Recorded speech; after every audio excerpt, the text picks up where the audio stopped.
Olá, começa agora o bate-papo com o produtor e o tema de hoje é as condições da safrinha de milho aqui para a região sul do estado. E para falar com a gente sobre esse assunto, a gente convidou o Renato Moraes, que é pesquisador do Instituto MS Agro, engenheiro agrônomo também. Renato, muito bem-vindo aqui ao bate-papo com o produtor. E para começar, eu inicio perguntando para você. A gente teve aí uns períodos de seca no início do ano e também agora uns períodos de longos períodos de chuva, né? Quais os impactos, dessa questão climática aí para a safrinha do milho? Muito bom dia para você. Bom dia, Valéria. Muito obrigado pelo convite. Sempre um prazer estar aqui dividindo o espaço com vocês e trazendo um pouco aí de informações do nosso dia a dia. Bom, as lavouras de milho safrinha e também sorgo safrinha que a gente tem na nossa região, elas tiveram ali um início um pouco conturbado, alguns problemas pontuais com seca, com escassez hídrica, mas de um modo geral elas se recuperaram bem com as chuvas aí do mês de abril, final de fevereiro e o mês de abril. Então, temos um potencial muito bom e acredito que teremos uma safrinha muito boa na região. Alguns estudos mostram alguns impactos aqui para a nossa região e falam que o desenvolvimento da região sul do estado ainda é considerada aí a pior entre as regiões de Mato Grosso do Sul. Nesse caso, o Nordeste aí tem se destacado como a melhor região, Como é que você avalia? Quais os motivos para a nossa região aqui do sul do estado ter esse pior desempenho, Tanto quanto questões climáticas que afetam as lavouras, tanto quanto as questões também de pragas, que a gente tem visto aí ocorrer. Por que a região sul tem sido a mais prejudicada? Bom, nós estamos aí finalizando um período de laninha, onde a gente tem essa maior instabilidade no clima. E Mato Grosso do Sul, por condição geográfica, é um estado de transição. Nós sofremos influência aí do clima que vem do Paraguai e o clima que vem da região cerrada. Nós estamos no meio do caminho aí. Então nós somos afetados pelos dois climas, então isso que gera essa instabilidade no clima. Mas a condição das lavouras aqui do sul do estado, a gente teve aí alguns pontos, algumas lavouras pontuais que sofreram um pouco ali com a questão da seca no início do plantio, mas hoje elas se recuperaram muito bem e apresentam ainda um potencial muito bom de produção. Se a gente for falar aí em números, vamos falar que em torno aí de 70% das áreas de plantio, do plantio do cedo, elas sofreram aí alguma influência. Só que elas se recuperaram. A grande vantagem é que a maioria dos plantios foi feito aí da primeira semana de fevereiro em diante, que aí essas lavouras já não sofreram tanta influência dessa seca. Então aí a gente tem teto produtivo no máximo.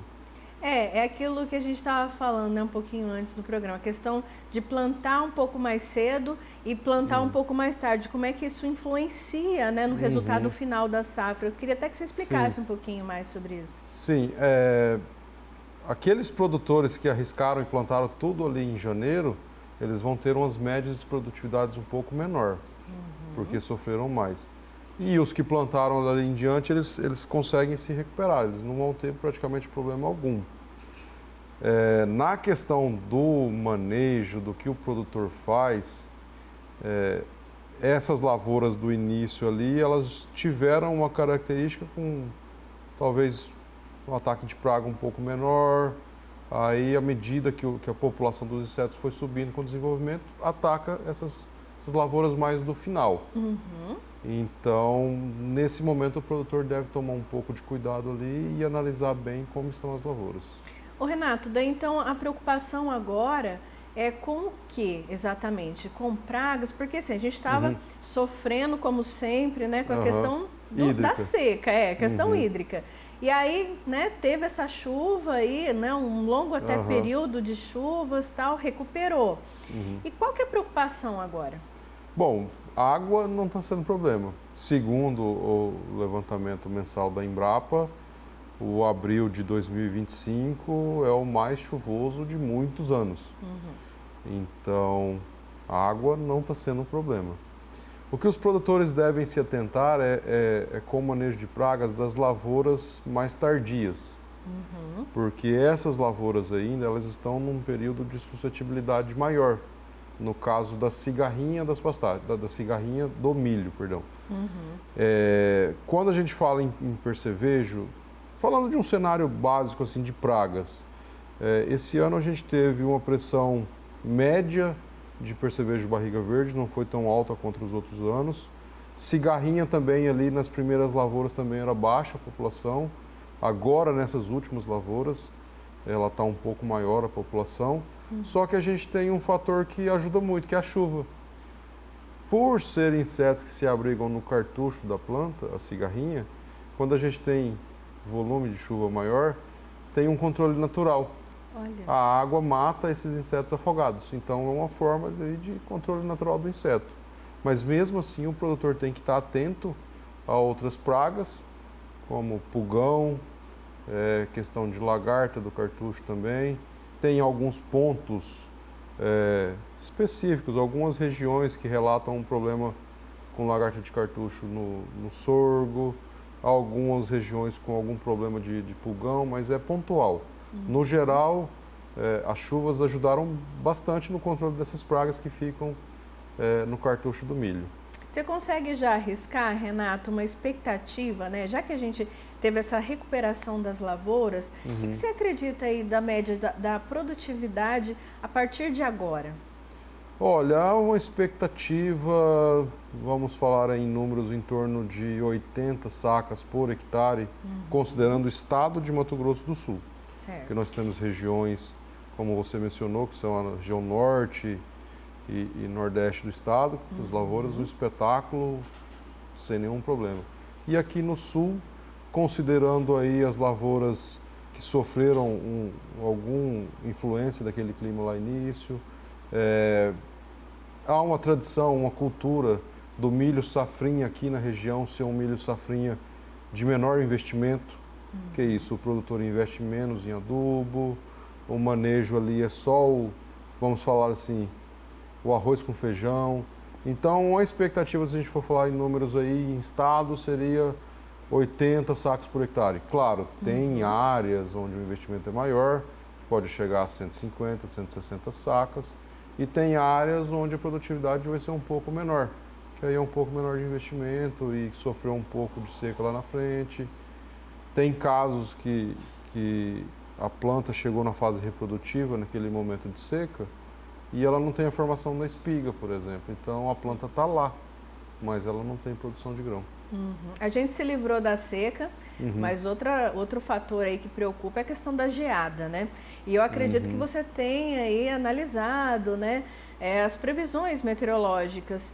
E o que você diz para a gente? Há esse risco de geada aqui para a nossa região? Sim, sempre tem esse risco de geada aqui para a nossa região.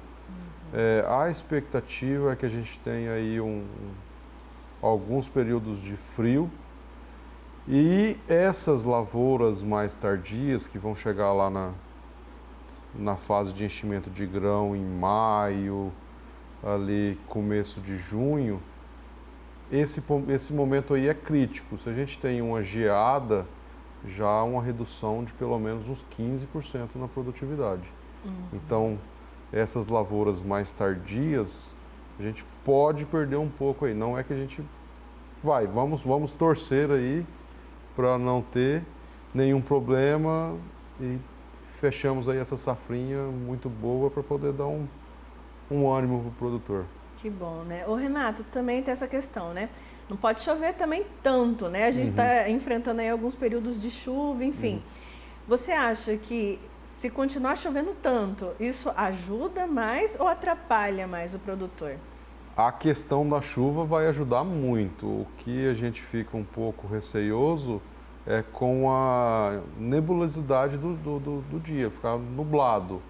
porque aí a planta tem umidade, tem condição para se desenvolver, porém não tem tanta luz, então o desenvolvimento ele fica um pouco mais lento.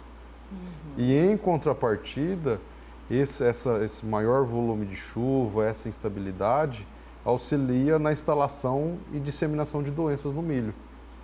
Então, é outro ponto de atenção para o produtor também, as lavouras que ainda estão em fase de suscetibilidade, ficar atento com as principais doenças, que é o HT, que a gente chama Eumintosporiose túrcico, que é o HT, e também casos de bipolares, que tem aumentado bastante na região sul do estado. Então, o produtor deve se atentar e cuidar dessas lavouras aí com o uso de alguma medida que vai reduzir o esporo e o inóculo dessas doenças na área.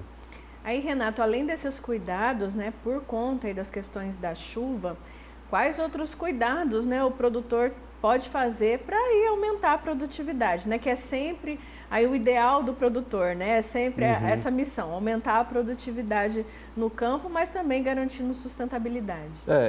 Em algumas lavouras não há muito o que fazer. Aquelas que já estão mais no estágio adiantado ali, não tem muito o que fazer. Mas, como eu mencionei, as lavouras mais tardias, cuidar na questão da doença, fazer aplicação de fungicidas. Se ela é um pouco ainda mais tardia, cuidar na questão da cigarrinha, para a cigarrinha não aumentar tanto e não ter tanto transmissão do complexo de molicutes. Os principais manejos manejar essas pragas mais tardias, que a adubação, provavelmente o produtor já não consegue fazer mais, porque já passou a fase onde se pode entrar com a adubação. Então, mais cuidar essas pragas, cigarrinha, doença principalmente, e ficar atento nos problemas que podem surgir, como podridão de como, e rezar para não vir geada. Renato, eu quero te agradecer por mais uma vez atender o nosso convite aqui. É sempre uma honra recebê-lo, né? E é sempre uma aula aí que a gente tem. Eu acredito que o produtor rural acaba recebendo informações aí tão importantes para o seu dia a dia, né? Para aumentar a produtividade. Enfim, agradecer você mais uma vez pela sua presença. E para encerrar, queria te perguntar assim, a gente veio aí de alguns anos, né? Algumas safras de perdas, né? Tanto do milho quanto da soja. Que lições você considera aí desse ano, né, que a gente teve dessa safra, e quais as expectativas, né? Que lições que a gente pode tomar e quais as expectativas de produção? Bom, a expectativa nesse momento, com todo mundo que a gente conversa, eles estão muito animados, né? Que a safrinha está prometendo ser safrinha cheia, que a gente chama.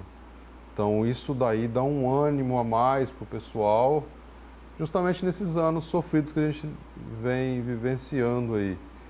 Perda em cima de perda, prejuízo, quebra de safra, o pessoal está apertado por conta de financeiro, né?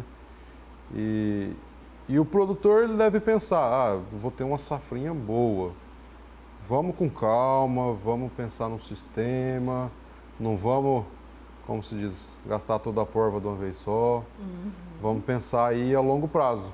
A gente vai ter uma safrinha boa, vamos trabalhar para a gente preparar essa área para uma safra de verão para ser boa também. E eu finalizo agradecendo, é um prazer muito grande estar aqui com vocês e poder passar um pouco das informações que a gente vem conversando aí, vem vivenciando, vem observando. Sempre é muito bom participar. A gente que agradece, fica aí o convite para próximos bate-papos, sempre que você quiser, né? As portas estarão abertas. Tá aí, pessoal, esse foi o bate-papo com o produtor dessa semana. E o Semear MS também vai ficando por aqui. A gente se vê no próximo programa. Até lá!